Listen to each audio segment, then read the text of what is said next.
hi. Welcome. I'm Some technical Katie. difficulties. I am Garrett. And holy fuck, boy, do I need some weed. Yeah. How topical. It's almost like you knew. We are talking about ADHD and weed today. And it's fitting because I would love some weed and Katie probably needs some weed at this point. Yeah, it's a good thing that PK's out getting me more wine. Oh yeah, that's good timing. Yeah, that's good timing. Yep. So this is a topic, it's kind of hard to find balanced researched information up. You find a Mm. lot of like, oh my God, weed is the worst thing you can ever do. It's like a dare program. Hmm. Um, and the flip side is then you find, oh my God, weed is like the greatest thing you can ever do.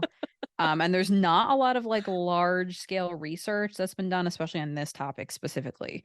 So I'll reference some studies, but they're all very small scale. So it's like grain of salt with all of it. And I'm going to try and kind of find the middle ground between those two perspectives. So studies show that more than half of daily and non-daily cannabis users have ADHD. And about, Wow, right, that's a lot. that's a lot. One third of adolescents with ADHD report cannabis use, and people with ADHD are 3 times as likely as their neurotypical peers to have ever used marijuana. So there was a 2015 National Drug Survey on Drug Use and Health.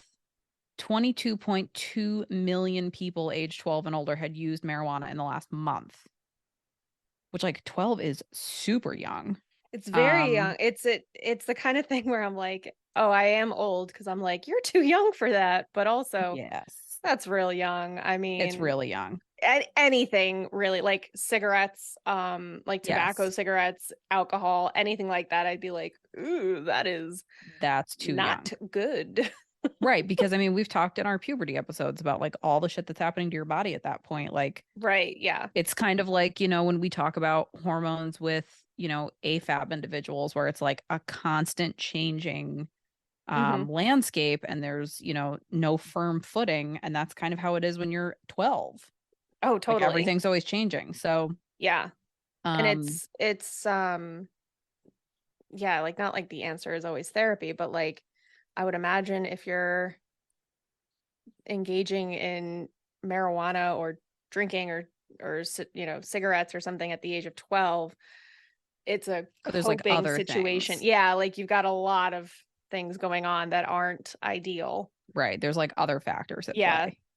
Um, and they're saying research is suggesting that part of the reason this use has increased over the last decade is that perceptions of like the risk of harm among the general population has steadily declined. And we know that there's been a lot of changes in laws, and there's been a lot of states that are passing either legalized use or medical use. And mental health conditions come up a lot in like the conversation around medical marijuana, but there's really not a lot of like controlled scientific studies on the effects of marijuana and mental health. Right. Well, because it's been a Schedule One narcotic for a billion million years. So Right. It's kind of like pregnant people. They're like, I don't know. yeah. Um, so there's two components of cannabis that are like important context for this dynamic with ADHD. So one is THC, which is tetrahydrocannabinol, I think. THC, which I think is a pretty generally understood term. Hmm. And that's the psychoactive component. So that's like that high that you feel when you use a THC based product. Um, so it attaches to those cannabinoid receptors in the brain and the nervous system. Then there's also cannabidiol, which is CBD, and that's the non psychoactive component um, in cannabis and hemp. And it acts in different areas of the brain and also kind of like counteracts the effects of THC. So it doesn't give you the high, so it's not addicting. But you have some of the same benefits that people see with THC. So that's why it's been so popular in Hmm. recent years. Um, so cannabis works by activating the brain's reward system and it releases dopamine at higher levels than usual. So we know people with ADHD are constantly like chasing that dopamine hit. Um, with the low levels of dopamine that we have in our brain, which is why the THC can feel like so rewarding to an ADHD brain. Right. So it's unknown, like how precisely, like that. I would say that's the extent that we know. Okay. We don't know exactly how they call it the endocannabinoid system, which they're abbreviating to ECS, could be involved in ADHD. There was a small preliminary study that found there was like a degradation of the endocannabinoid anandamide, which they have abbreviated as AEA, was impaired in a small sample of drug-free boys with ADHD. And that We're the AEA, drug-free boys. like, how stupid is that name? Like, I would roast anybody that called themselves a drug-free boy. Narc. That's what that should say. Nerd. Yeah. As soon as I said it, I was like, ugh, I hate that. So that AEA, that endocannabinoid anandamide, impairs memory and attention by reducing the activity of the dopamine transporter system. So the endocannabinoid system may also be involved in ADHD with that reward circuit in the brain. Okay. That's about as much brain science as we're going to get because there's not a ton of brain science on this. Right. So, there is also like mixed evidence on different strains of cannabis having different effects. They're saying that it's kind of muddled because there's been so much crossbreeding, but then there was also some indication that maybe indica strains have a higher proportion of CBD, which might be the most beneficial for people with ADHD, but again, Right. arbitrary Yeah. at I this mean, point. until they deschedule it, they're not really going to be able to test any of those Right. theories Right. in a number that would be statistically significant or helpful to anybody. Yeah, like a lot of this is just like anecdotal, like general information. Mm-hmm. Um, so obviously, there's effects that THC, the marijuana, has effects on cognition, um, impairing attention, inhibition, memory, and like working memory, executive function. And adults who use marijuana chronically is a word that they're using, um, have poorer performance on. There was also somebody who wrote this academic paper and her name was Susan Stoner. And I was like, you cannot be serious right now writing Uh, a paper on ADHD and weed with a name like Stoner. uh, I heard a story of somebody who was in the Navy, and I guess when you're in Navy, like boot camp, like for Army, everybody's a You're a private. seaman. Yeah, so for Navy, instead of being a private, you're all seamen, and this person's last name was Swallows, like the bird. No, So, no. and it was a woman. And so apparently they like promoted her as quickly as possible so that it wasn't Seaman Swallows. That is heinous. It's bad. I would definitely be changing my name. 100%. Also, oh fuck, you said something that made me think of something. Anyway, goodbye. So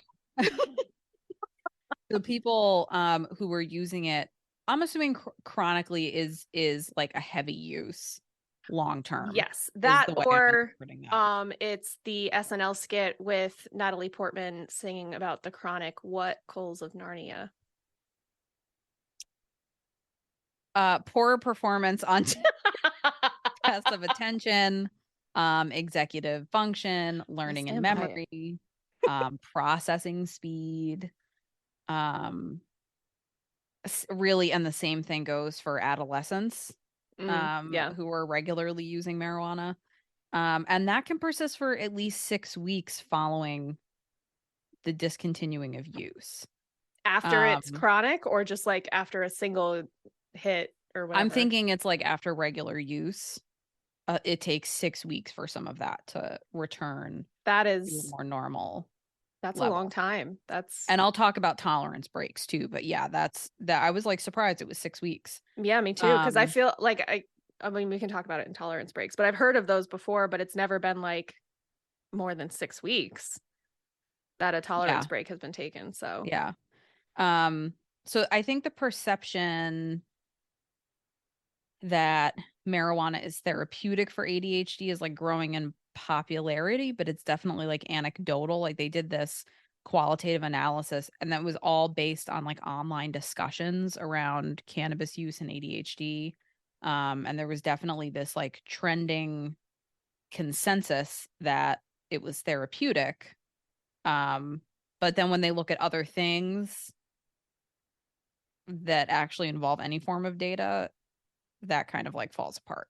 So there was a 2020 study on adults with ADHD who took medical cannabis who found they found in that the people that took the higher dose of medical cannabis components, so like things that had a higher CBD, could reduce their ADHD medication intake, but it's like super small. You can't make generalizations about it because it's such a small study. mm, Um, and again, they're making these claims, but there's really not a lot of like clinical support for it.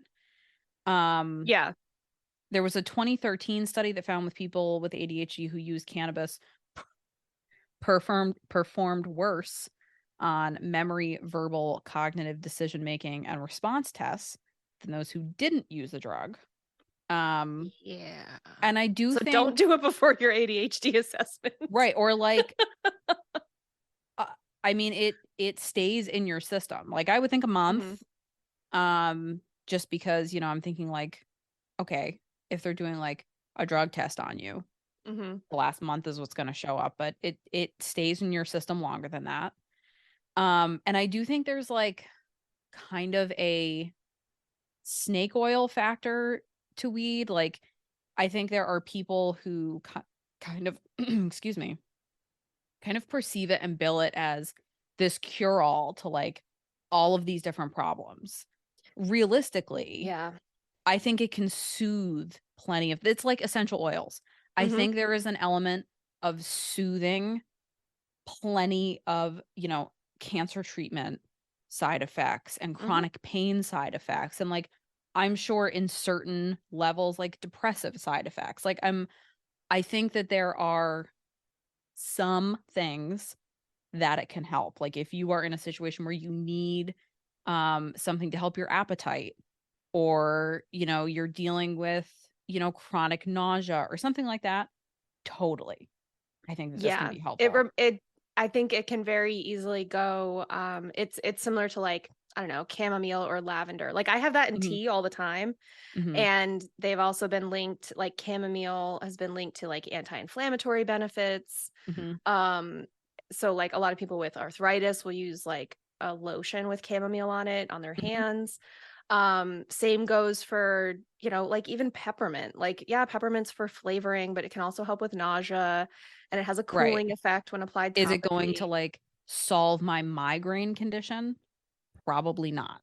Right. And like as we discussed in our essential oil episodes, that's an olfactory response within your brain, not Hmm.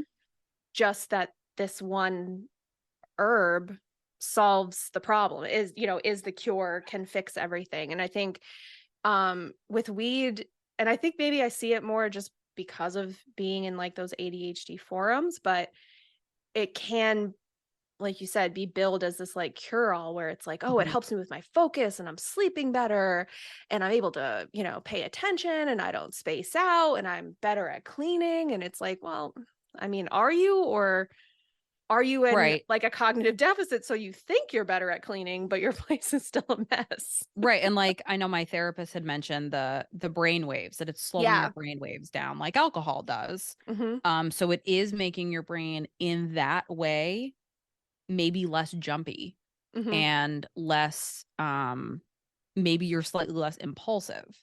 Hmm. I know like on a personal level, and obviously this is anecdotal, um, I find weed to be like the most effective like when I get home and I'm like amped Yeah. and agitated or frustrated or stressed. to like be able to just take me down like, okay, like a deep Yeah. breath. Okay, Well, let and me I think, decompress a little bit. Like a lot of people use a glass of wine. yeah, that's what Like I do. just yeah, Yeah, like bringing the temperature down. it's like a type of stimming, like when it Yeah. becomes a habit like that, Hmm. like I don't need the glass of wine. There's plenty of nights I don't have wine. Hmm. Um, and it's not that big of a deal, but like when I'm super stressed out or like I really need to vent about something, like last night I had the wine poured by the time PK got home because I was like, wait till you hear this. Um, but it's I think there's a lot of um there's a big risk, even like we said with essential oils, because it's hard to do like a double blind with Right. anything like that. But there's a huge risk of it being a lot of like psychosomatic placebo Hmm. effects that are being reported, where it's like, oh, it totally takes the edge off. However, that being said, when it's slowing your brain waves and you're really like hyper and Hmm. hyperactive, it makes sense that that would help you take a deep breath and assess and like really just kind of take a load off, because as we know, there's a significant overlap between anxiety disorder and those people with ADHD. So it it's not out of the realm of possibility that something where it's, a short half-life as far as the immediate effects that you feel on your body, Right.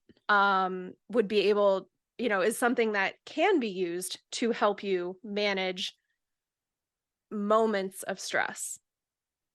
Right. And I don't think like I know if, and I'm going to talk about tolerance breaks in a minute, but Mhm.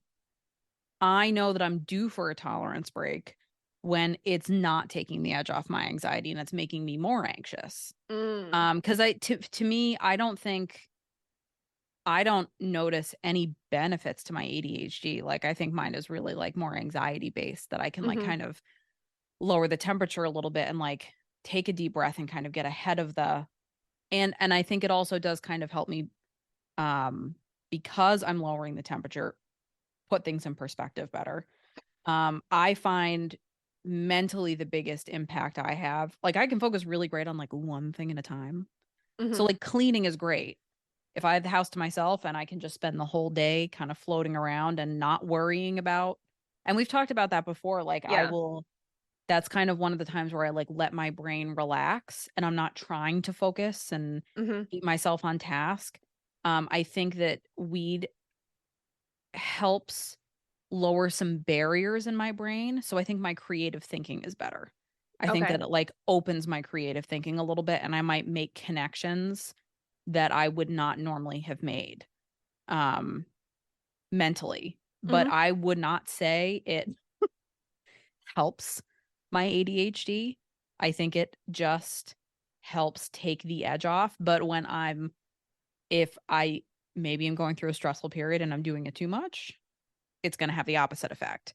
And Mhm. when I notice that, okay, it's taking more and more for me to, and I'll be honest, like maybe a couple of hits after work is usually the extent of my use. But when I'm noticing it's taking more for that same effect, I'm like, okay, it's time for a tolerance break. Um, and that tolerance can happen within just like several days of regular use. Oh, wow. Um, in Which some, is also kind of, again, like I said, I've never heard of a 6-week tolerance break. mhm. So, if it's in your system for 6 weeks, then like you're ramping up your tolerance faster when you don't have a full break Oh between yeah, using, right. Like you're like, not coming down to a baseline in between. right. So, yeah. And it affects they call it the CB1 receptor. Um, and it's saying that research suggests that after tolerance develops, it can take several weeks of THC free recovery for that receptor expression to return to its baseline levels. I had no idea. Like, my mind is fully blown that it affects your brain chemistry for so long. I'm amazed. Same. Yeah.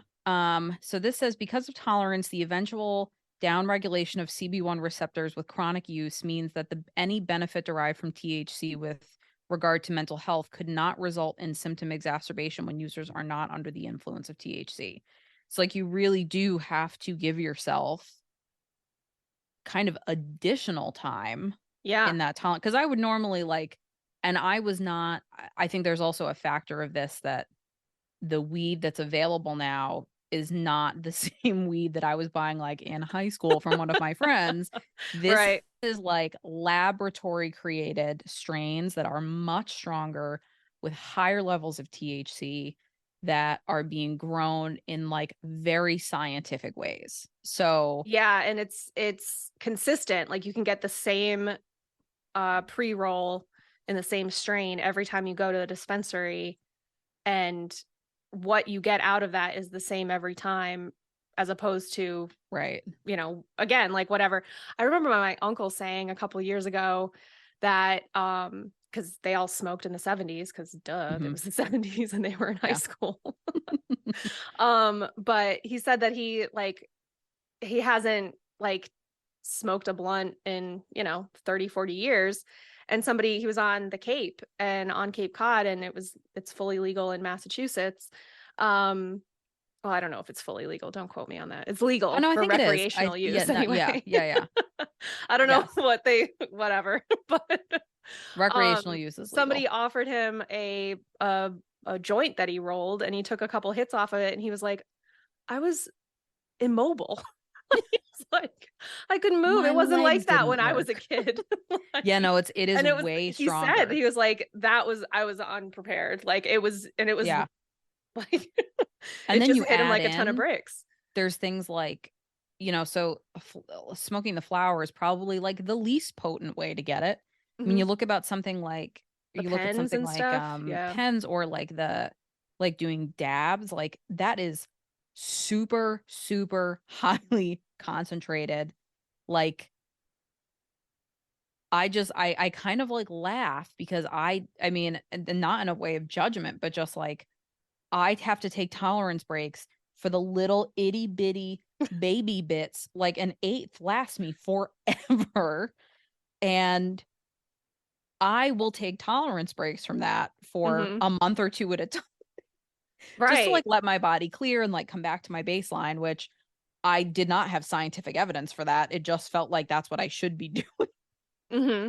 Well, right. And I mean, I know Um, I've told you about stories of people that I know where, I mean, the amount of edibles that they were doing on top of a a fat blunt, on top of a dab pen, on top of vaping and all this other stuff, and I was like, I would be just dead. Like I would have to be in the hospital. There's no way that I don't know how you reverse getting Turns high out you from can pot. overdose. Yeah, like truly. Like Yeah. I would be like the cartoons when, like in old-timey racist Peter Pan, where they all smoke the peace pipe and turn green. That would Yes. be me. Because like Yes. just one of those edibles was like 70 milligrams. I would die. Well, that's just it. Like I had 10 milligrams and I couldn't get out of a 4 foot deep pool without Right. assistance. But, and I think, I mean, when you compare it to, and I think I have like conflicting opinions on it, because I do feel like, okay, this is an organic substance. So I Mhm. do feel like the toxicity is less than binge drinking, say. I think the effect is much worse binge drinking, because that's like not only mentally affecting you, but there is like very much a, toxicity to your liver. And, I people always joke about like pickling your brain. I mean, I think that there's a much more pervasive systemic impact of, say, binge drinking. But I think that there is a comfort level with weed use. Um, Whereas if you had somebody using alcohol to that extent, it would be more noticeable. I think it's bad either way. And there is something called, it's kind of dumb to me that this has its own thing, but they're calling it cannabis use disorder. And they I've say heard 30, that in like passing. and it says 30% of the people who use marijuana may have some degree of it. Which really, when you read the descriptions, it's it's just another name for like an addiction. Right. Like I think it probably, I know that I've heard that they call alcoholism alcohol use disorder in a lot of clinical settings now, which I think is where they're getting cannabis use disorder from. Oh, interesting. Okay. But it also sounds even sillier to say like, oh, they're a weed addict, like they're a heroin addict, like it.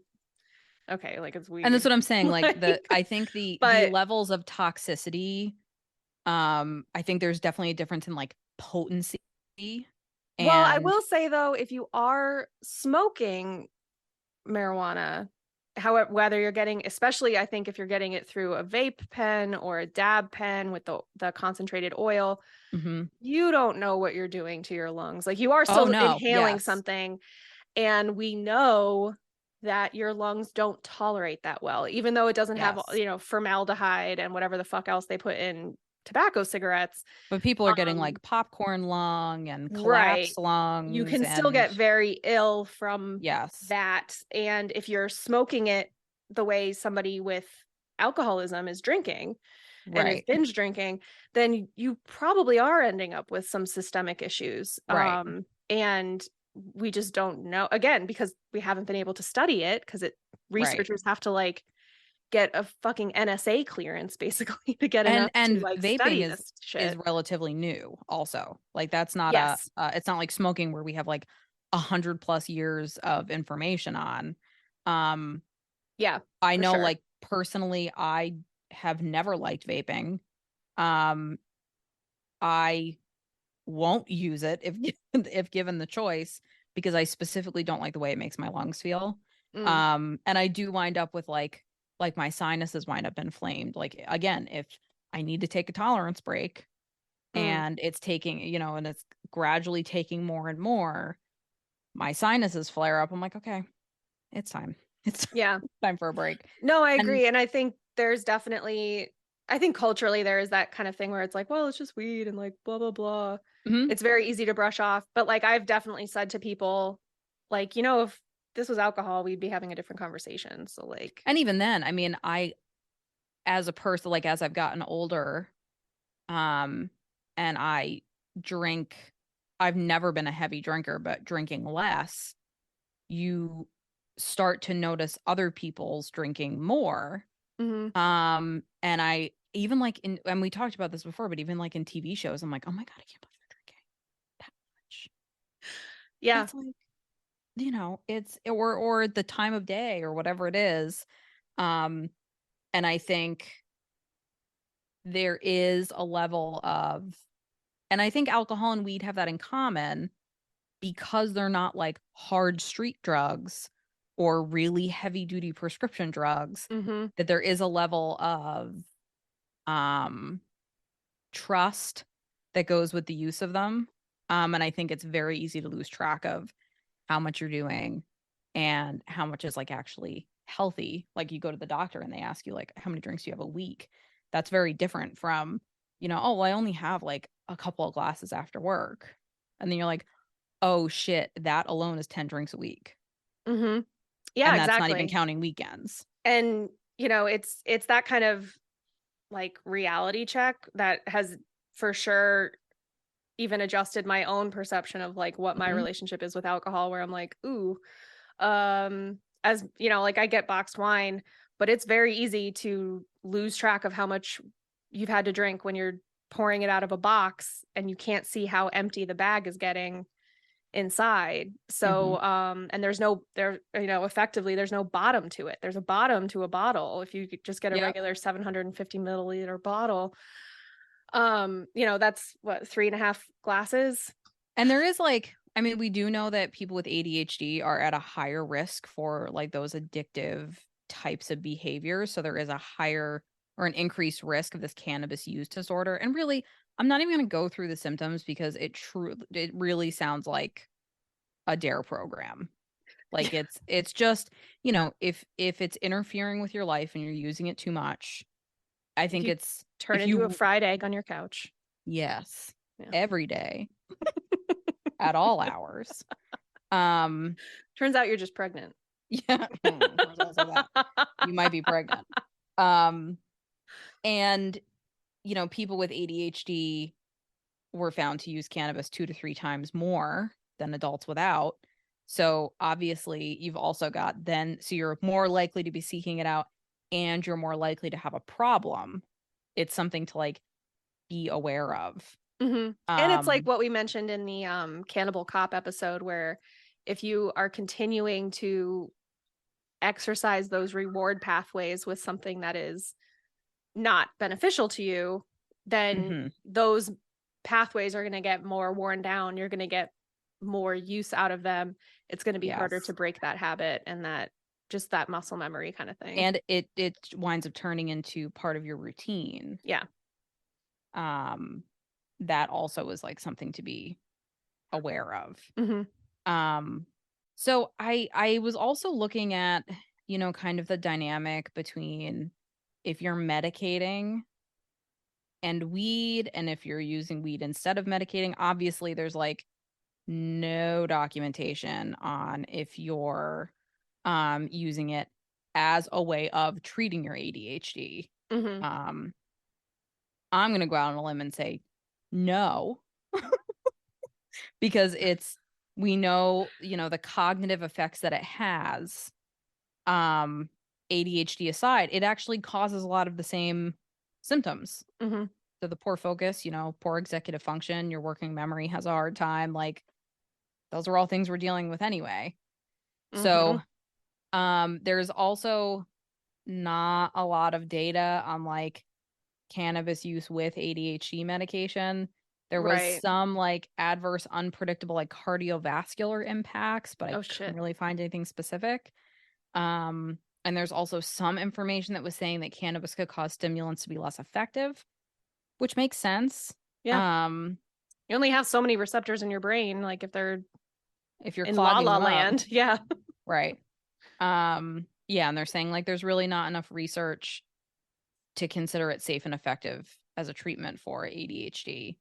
And obviously, like it's worth having a conversation with your healthcare provider or having a healthcare provider that maybe has a knowledge of benefits and risks Hmm. of cannabis use. Cause like ultimately there is like, primarily, most of the ways that people are using cannabis, they're they're inhaling it somehow.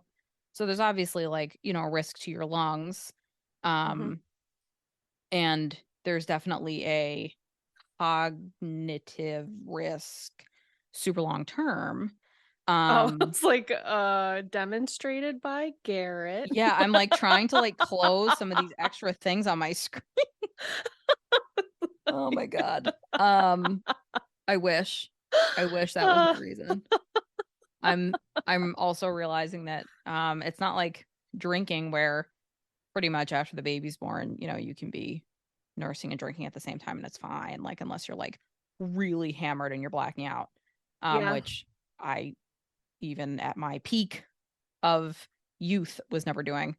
Um Weed, on the other hand, stays in your system for 30 days. So you cannot nurse and smoke pot. So I have realized that my roughly year-long break is going to be probably a 2-year break, depending on Yeah. how long I But, nurse. that's a silver lining that you can look forward to if for whatever reason nursing doesn't work out for you. You can at It's true. least you'll be It's able true. to get back into it a little bit faster. And I will have no tolerance for anything.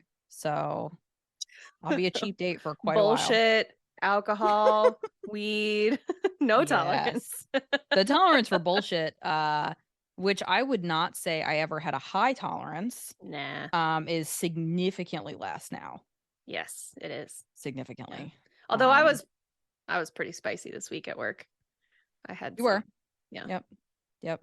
Um, and I am, I think with maturity, you wind up finding creative, and I have found less confrontational ways to be spicy, while still communicating my point. So I'm just looking at that as I'm just refining that skill. Hmm. Good for you. I'm just becoming more and more spicy and maybe, thanks, in maybe a less aggressive way. Uh yeah. I mean, Oh, whatever. holy shit. Do I do I miss having a stressful day? Being able to get home and just do a couple of hits and then take a deep breath and feel my neck relax and uh kind of put things in perspective real quickly and settle. That I do miss. Yeah. Soon you'll be doing ballet classes with me on YouTube to relax. That's like all of my tools that I would normally use are not at my disposal right now. So, I would go to the gym, burn off some steam or, lift weights or, any one of the things that I used to do. And now can do really none of those things. You can sit on one of those big medicine balls and bounce around. So I did get one of those, and it's funny because it showed up in my feed the other day. I had said to my spouse as I'm sitting there bouncing on it, I was like, man, this is like a good stim thing. Like this is a good fidget item because I'm like moving, and it's also like a soothing movement. You And remember it's that episode of The comfortable. Office when Dwight had that as his ball? He's right though. It is so good. And it showed up in my feed, one of the ADHD pages I follow, and they were saying how it's a really good STEM item because it is like you're getting out that. And they also talk about like balancing activities are really good for ADHD. Yes. Yeah. And this is also that. Mm-hmm. So it's like it's great. I love it.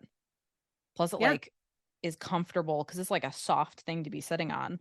Well, and especially like you get like where you are in your pregnancy at this point, you have so much pressure on like your hips and low back, and it like can support that and allow you to sit in a way that, you're sitting upright and not, suffocating yourself by leaning backwards, but also, I'm making a baby martini.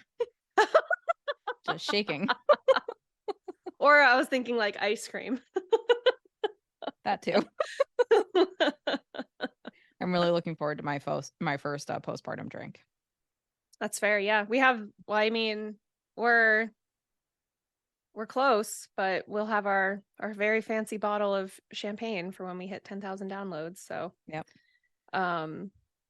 hopefully, I imagine that'll happen right around the time the bib is here.